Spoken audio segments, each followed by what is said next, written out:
God deplores injustice, exploitation, and corruption. Ang Diyos natin ang naiinsulto, no? So, how do you address mga ordinary Pinoy? Not in government, ordinary Pinoy, or the ordinary workers, especially in this time. It's holiday, but you know, they're down. New Year is coming in, and the New Year seems like it's going to be bleak. Right. How do you address a people like that at this time in their spiritual disposition? Saan ba tayo nagkukulang? Is it because, sabi nga nila, yung resilience natin pinagsamantalahan na ba? Minsan pati ako bilang pare, no, hapong-hapo at nawawala ng pag-asa, no. So I wrote this song, Bless Our Darkness, no. So the prayer is not praying for all of this to suddenly just disappear, no, but for all of us to embrace the darkness right now and to deal with it. The Filipinos need to demand more from our government. We deserve more.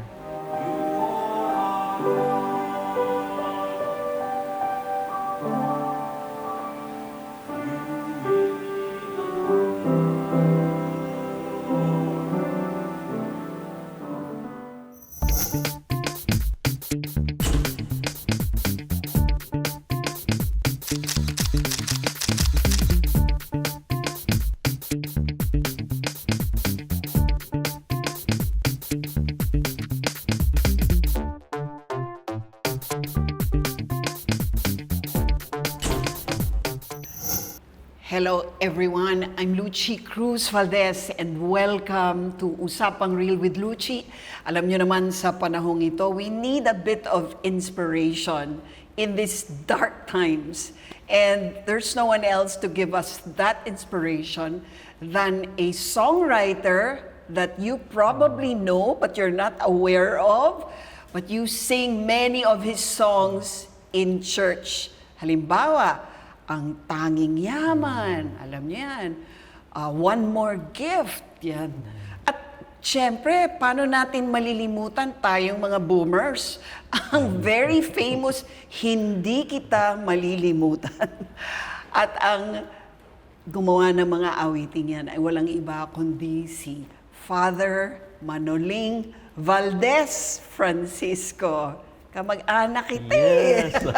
Magandang hapon, Lucy. Hello, Salamat and welcome to my vlog. No, thank you for being here. Thank you. Thank you sa pagpapakilala. So ako yung gumawa ng mga kantang pampatay. Basta dumala kayo sa libing, ayun, yung mga kanta ko yung kinakanta doon sa paglibing.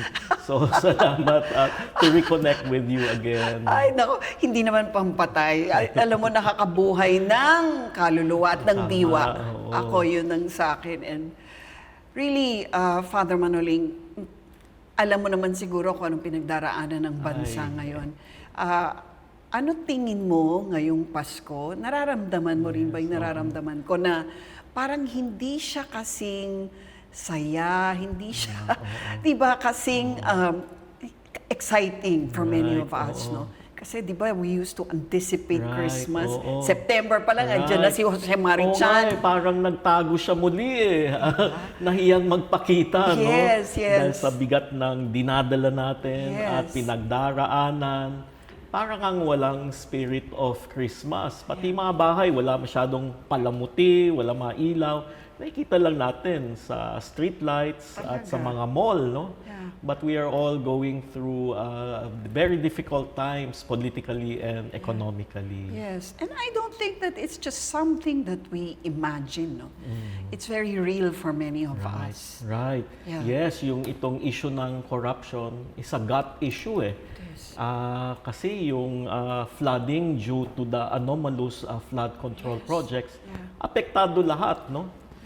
Dati, may mga issues tayong pinag-uusapan, accountability, transparency, pero hindi nagiging konkreto para sa mga tao.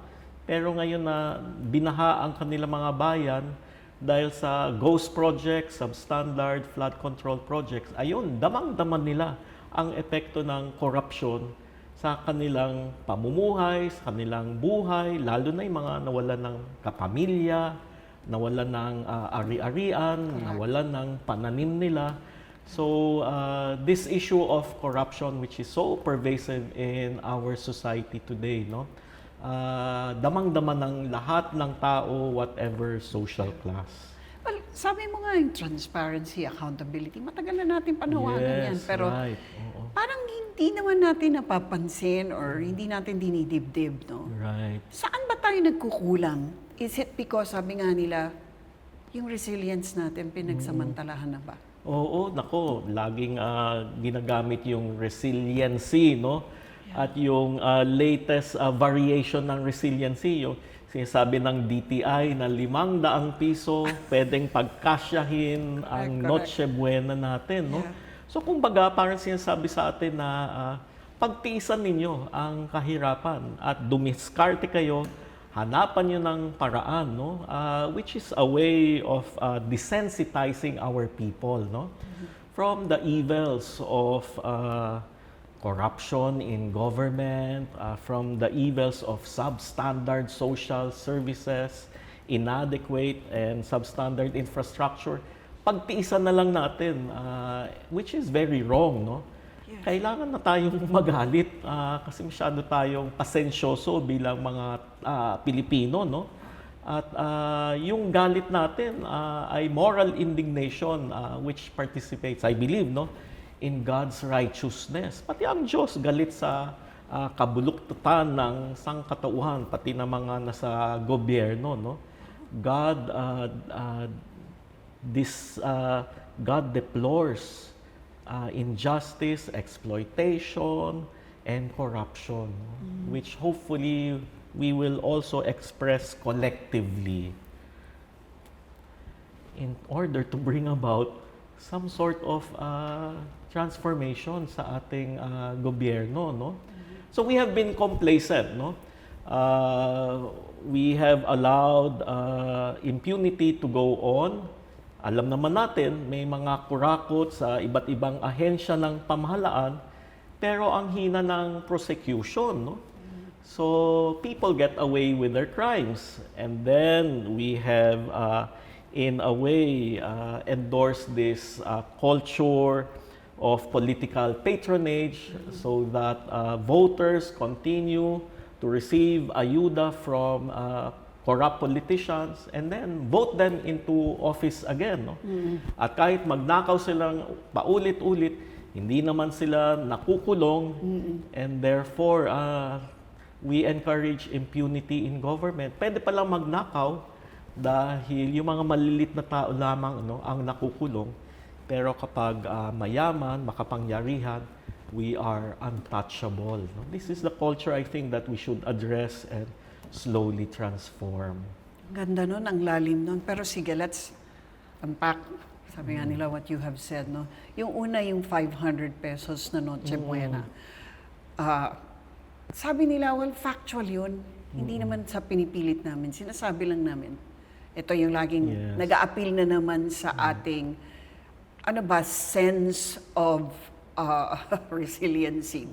Parang, hindi dapat yung pagkain ang measure ng kaligayahan pag Pasko. Hindi dapat yung makakahamba tayo o makakakeso de bola.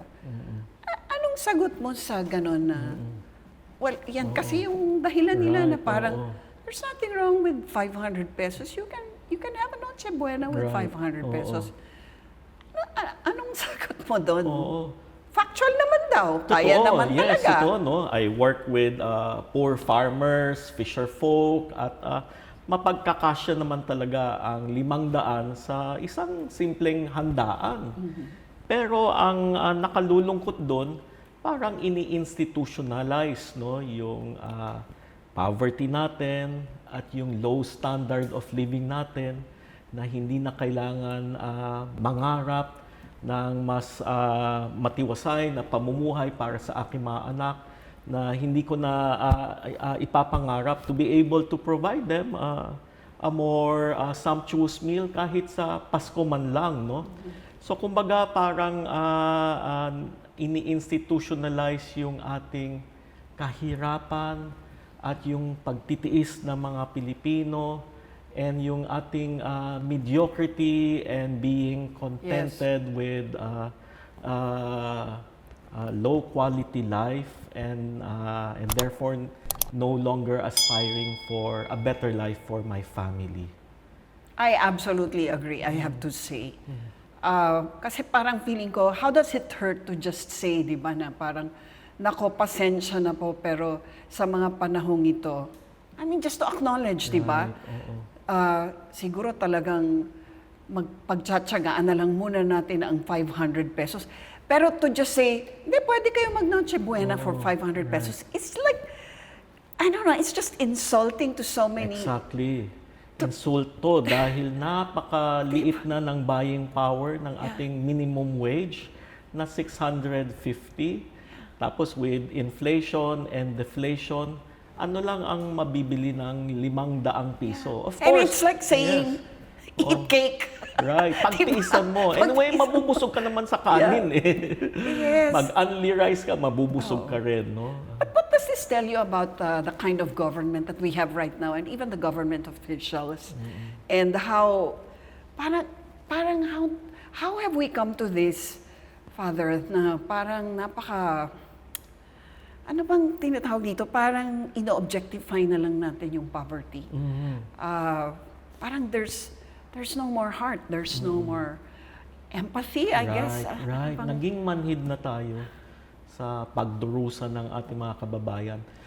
Maybe also because of the spate of natural calamities. One after another, sunod-sunod, nasasanay na lang tayo. People move on with their lives and then another community is affected, then they move on with their lives. We expect people to go on rebuilding their lives. Not knowing na yung tinanim nila na aanihin na sana ay na-wash out ng bagyo at ngayon baon sila sa utang. Not knowing na yung bahay na 10 taon nilang pinaghirapan, nasira ng bagyo at ngayon ay naging squatter na lamang sila, no? And if we don't have faces and if we do not hear their stories, then we objectify them and reduce them to mere statistics. So we really need to hear the stories of our people. And I think the floods, yung sunod-sunod na baha, sunod-sunod na typhoon, no? Napilitan talaga tayong makita. Now we don't have just one face. We have so many faces each time, di ba? We see them talagang crying, losing their homes, crying over their crops, crying over their stuff, and then you set that as the backdrop for the corruption that's nakakagalit. happening, no? Sobra at suyang-suya na yung taong bayan, no? So as you say, there's now a collective anger, expression of indignation. Yes, exactly. Which cuts across social classes and regions all over the country, no? And unless the government addresses this, no, particularly President BBM, no, then this anger can turn ugly, no?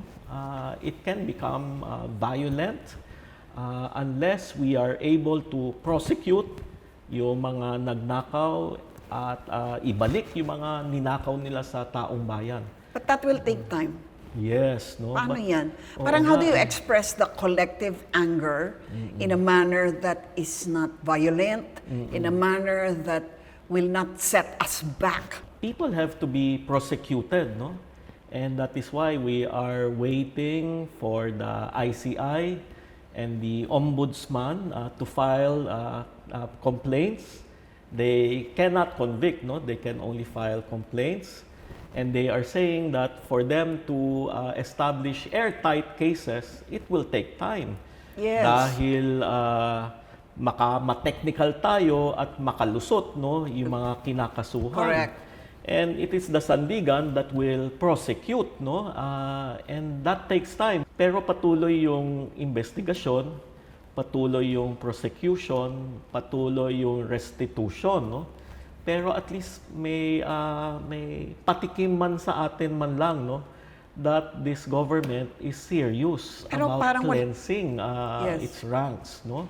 Pero paano yan? Parang, well, in the view of so many people, wala nang cred. There's no more credibility. Right, nag-resign si Babe Singson, no? We're hoping against hope, no, that Remulla will be true to his words. So at least hindi lang mga kontratista ang may warrant of arrest, pati ang ilan mga senador at congressman and women ay may warrant of arrest para patunayan na seryoso talaga itong gobyerno in cleansing its ranks. Pero marami pang issues na kailangan, no, puntiryahin, no.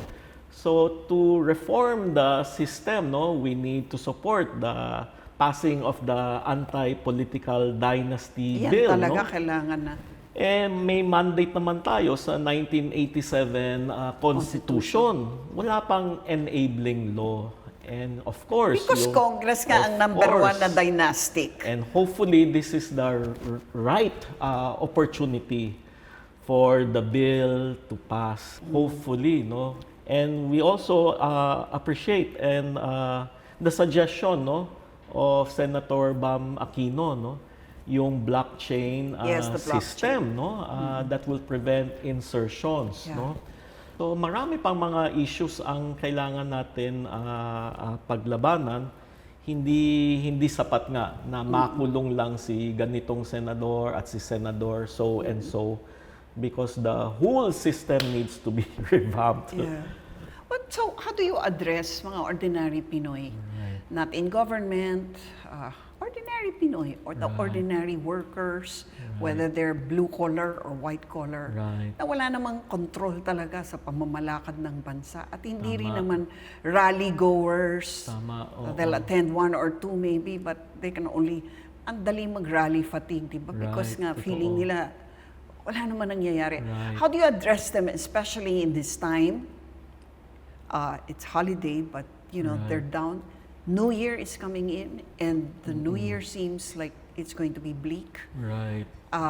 And economists have said that the economic targets probably will be reduced next year. The outlook is not very good. Right. How do you address a people like that at this time in their spiritual disposition? Right. Mahirap na tanong, no? Kasi ang usual sagot nga natin, resiliency, no?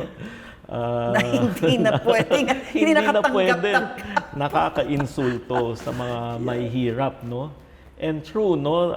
The economic outlook next year will be bleak, no? Well, nationally and internationally, no? We seem to be controlled by forces beyond ourselves, no? And therefore, we seem to be all pawns, no, of a global drama that is dictating the outlook of our lives, no.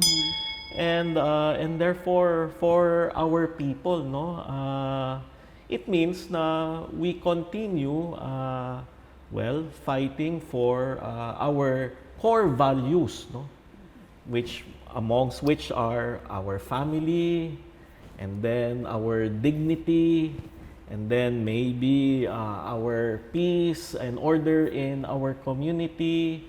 So these are values, including our faith, and that we need to preserve, no? But at the same time, sana we can go beyond preserving our core values and expressing detestation for whatever is wrong in our country by demanding more from our government. For instance, no, yung health services natin, no, pila-pila ang mga mahihirap sa labas ng mga ospital, no?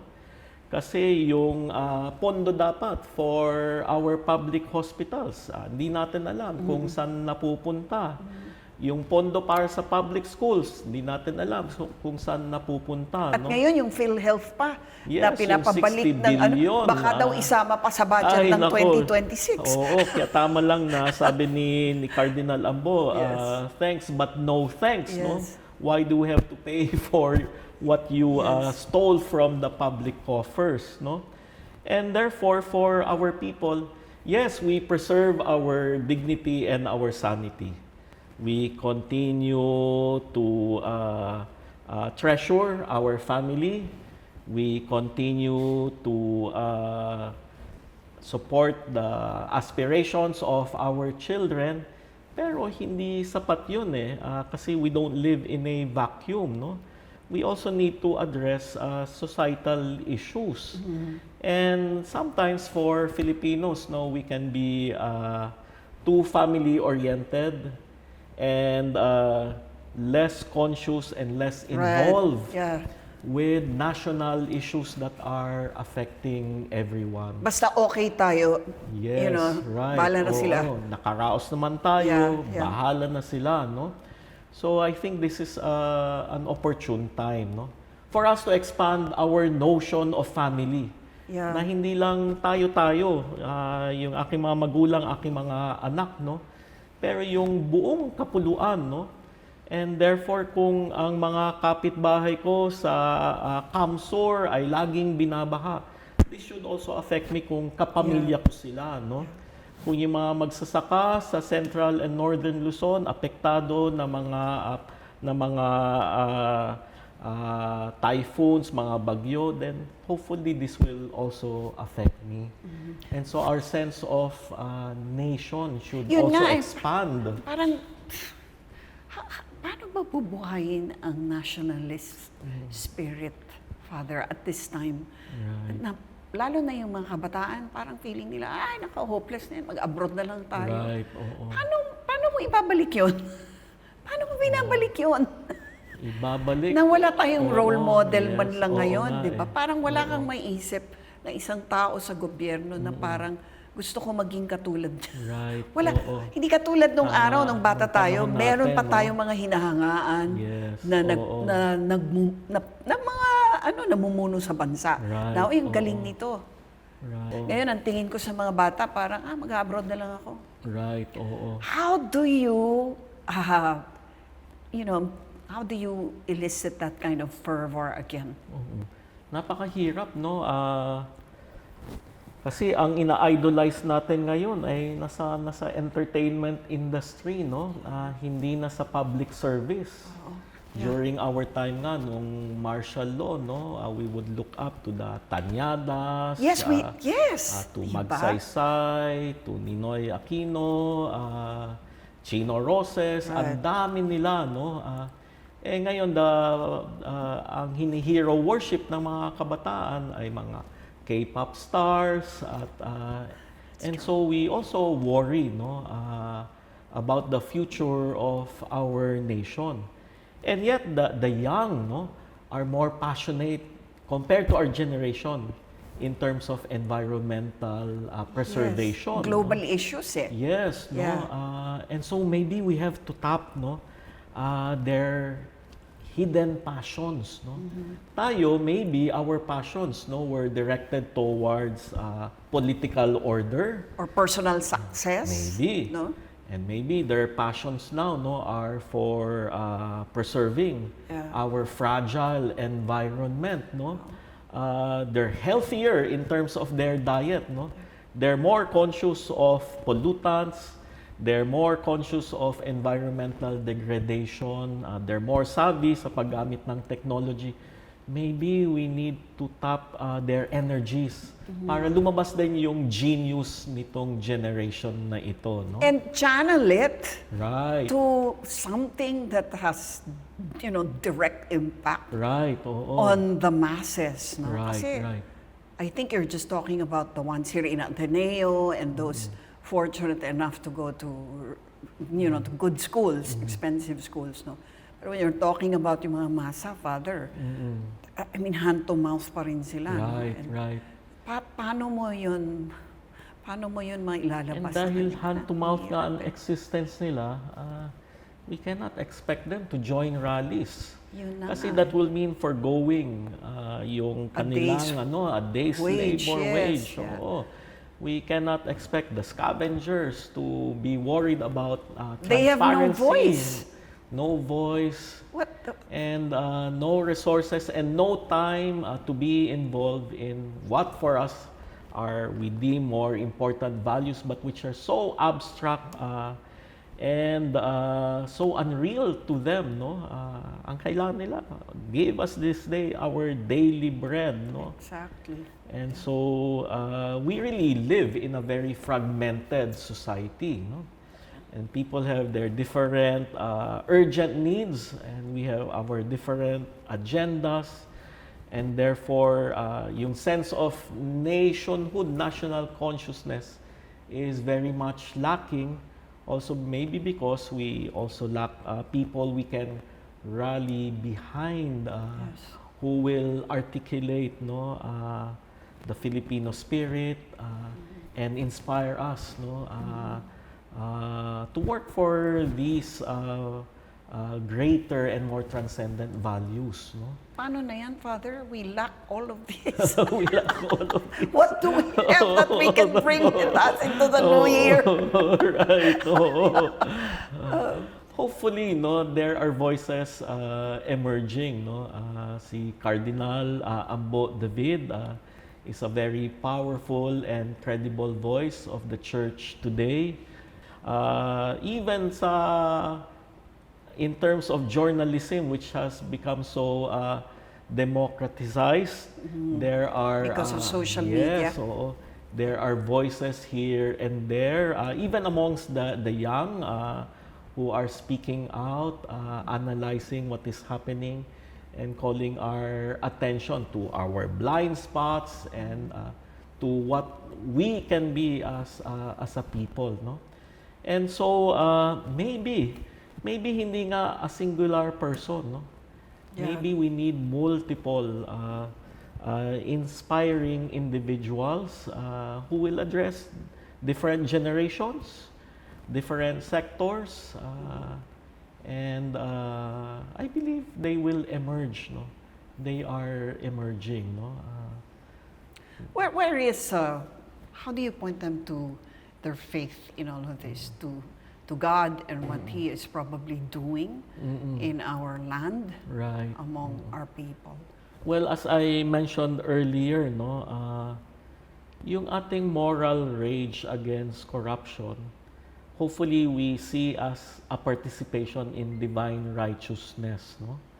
So, kasi when we speak of faith, no, then we extol on resiliency, patience, and yet, yes, that is part of our faith, no? But part of our faith is also fighting for social justice, no? Yung mga karapatan pantao, fighting for adequate social services, no? And all of these are part of our Christian faith, no? Because this is what God desires for all of us. God made the world so abundant, so fertile, so that everyone might participate of the fruits of the earth. Pero kapag kinakamkam ng iilan, then the resulting poverty is an affront against our benevolent God, no? Ang Diyos natin ang naiinsulto, no? Kapag nakikita niya na may mga milyon-milyon mga batang hindi nakakakain, hindi na nakapag-aaral, no? Mga heads of families na hindi nakapagtrabaho, hindi nakapaglagay ng makakain sa lamesa ng kanilang pamilya, no? All of these, in a way, insult God's generosity, no? And this is what we also need to develop as part of our Filipino faith, no? Hindi lang yung patience and resiliency, hindi lamang yung prayerfulness and fidelity to family ties, pero yung social justice component, no, of our faith, yan ang dapat pang i-educate natin sa ating mga kababayan. Dapat yatang educate yung mga government officials. Ay, of course. Kasama sila. Sila sa front row sila dapat. yata yung walang konsyensya. Nawalan na ng konsyensya talaga. Naging manhid na masyado. Paano bang gagawin sa parang, how do you address basically a government that has gone godless, no? Right.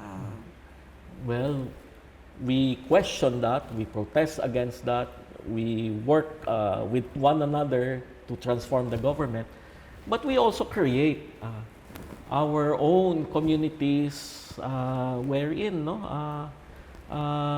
what we aspire for somehow flourish, whether it is our parish, whether it is our youth organization, whether it is my barkada, whether it is my angkan.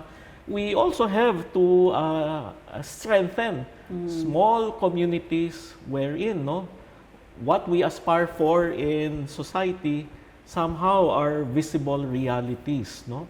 So, for instance, in poor parishes that Tanging Yaman Foundation, which I have has helped, nung panahon halimbawa ng pandemya, si Father Nino Etulye ng Ascension Parish, nag-text, Father, wala nang makain ang aking parishioners because of the lockdown. Can you spare us relief goods? So we hurriedly prepared 500 family packs for his parish. And I asked him that evening, ilan ba ang parokyano ninyo? Father, mga 80,000. And I was flabbergasted.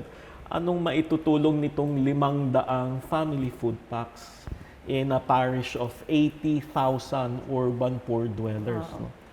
The next day, kinuha ng kanya mga lay volunteers and then he texted back, maraming salamat, Father, pero isinambulat ng aming lay leaders lahat ng laman.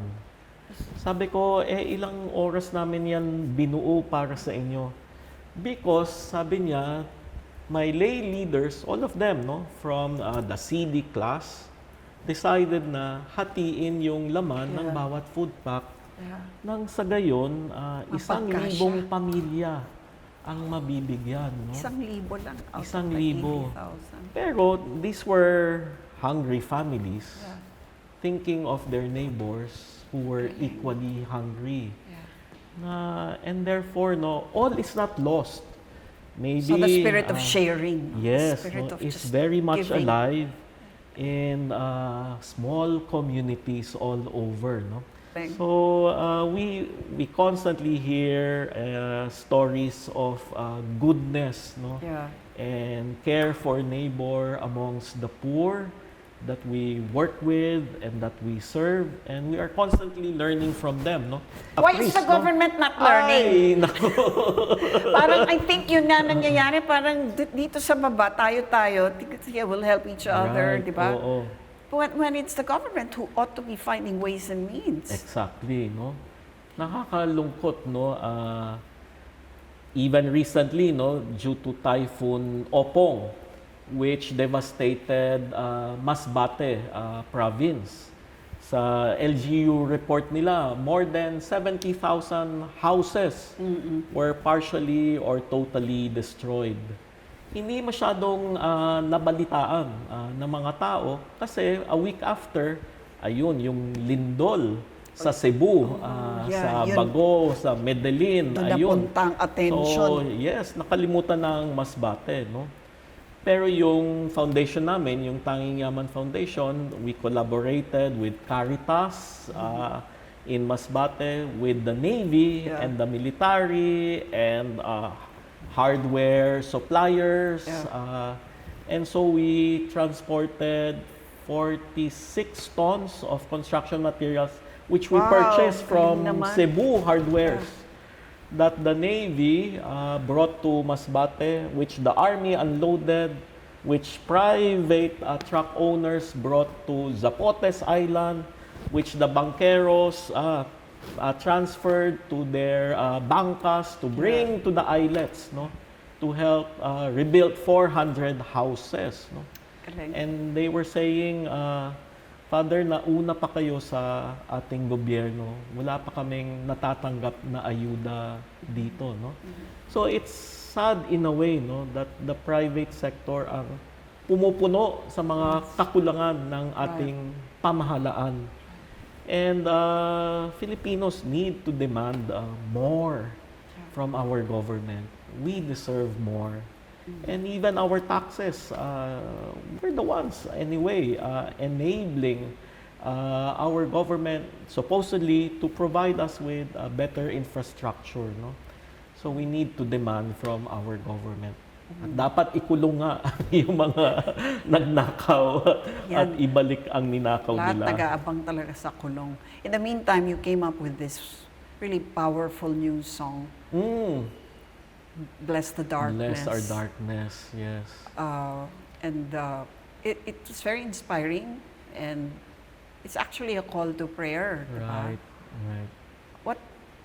What kind of prayer do you think best fits the Right. Filipino? I wrote that song here in this very chapel after one evening mass, no? Because I myself, no, very often I am overwhelmed also by the poverty, the misery of our people, no? Since I deal with them directly, no, our poor farmers, no, and fisher folk, no, the urban poor here in the metropolis. Minsan pati ako bilang pare, no, hapong-hapo at nawawala ng pag-asa, no. So I wrote this song, Bless Our Darkness, no, for the Lord to enter our chaos, for the Lord to enter our misery, for the Lord to enter our darkness and bring His light, to enter our violent inner rage, no, and bring in His gentle voice, to enter into, no, our despair, no, and bring His hope, no. Yeah. So the prayer is not praying for all of this to suddenly just disappear, no, but for all of us to embrace the darkness right now and to deal with it, no, and to allow the Lord to infuse it with His presence, which means allowing the Spirit of the Lord to work through us, so that through all that is violent in the world, we become channels of His peace.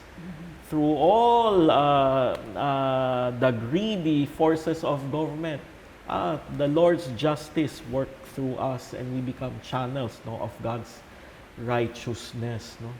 So the darkness will not just disappear. We need to name it first. We need to embrace it. We need to allow the Lord to penetrate it. And we need the Lord to work through us, so that as we grope through the darkness, suddenly the radiance of the Lord shines in glimpses here and there until the light becomes visible for all, no? Hopefully, the song will inspire people, give them hope during this bleak Christmas that we are facing.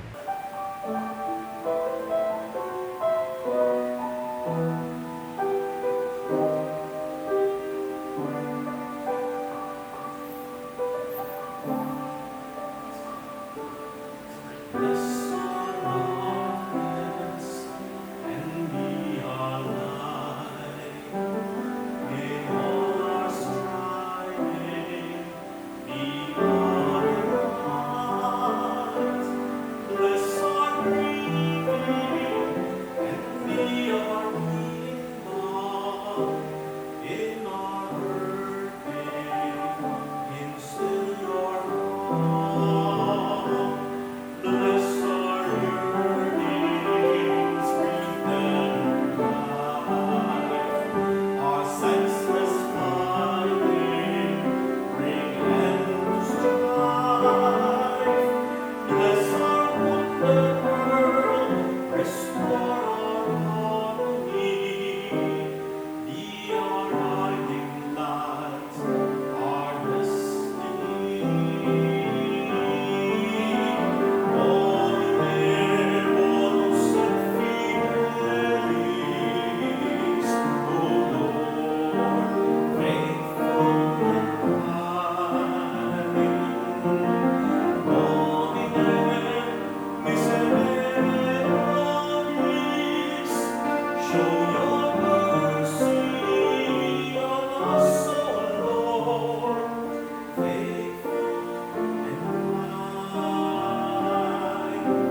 Thank you for watching. If you like what you just saw, please like and subscribe.